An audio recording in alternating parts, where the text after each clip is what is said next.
Olimpiadi invernali 2026, il Veneto valuta l'opportunità, ma lo farà, di presentare la candidatura assieme a Trento, la provincia autonoma di Trento e di Bolzano. A Torino, che ripropone la propria candidatura a Cinque Cerchi, 20 anni esatti dopo il successo dei Giochi Invernali 2006, risponde oggi compatto il Nord-Est. Veneto, Trentino e Sudtirolo pronti a lanciare la sfida per le Dolomiti.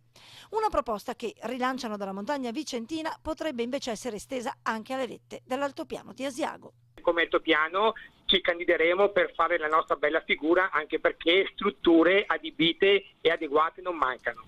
Sulla montagna bassanese potrebbero essere ospitate le gare di fondo e il patinaggio. Noi sicuramente abbiamo già la pista olimpionica di patinaggio di velocità su ghiaccio, che è l'unica in Europa ad altezza 1500 metri. Poi sicuramente l'altopiano è famoso per le piste da fondo, quindi siamo il paradiso anche qui europeo per le piste da fondo, da Campolongo a Campomulo, passando per tutto l'arco nord dell'altopiano. Senza contare che l'altopiano, proprio a seguito delle vittorie olimpiche di Enrico Fabris a Torino, vanta anche a Roanna uno spazio perfetto per lo short track.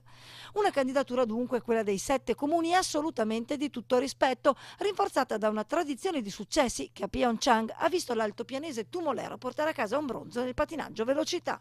Chiederemo a Zaia un incontro ufficiale in virtù di questo ottimo risultato e quindi degli ottimi investimenti fatti qualche anno fa su queste discipline. Mettiamo insieme queste due cose, prevediamo un master plan per le nostre infrastrutture e cominciamo subito a lavorare per essere pronti per il 2026 a dare spolvero alla nostra Italia, al nostro altopiano, alle nostre infrastrutture e ai nostri atleti.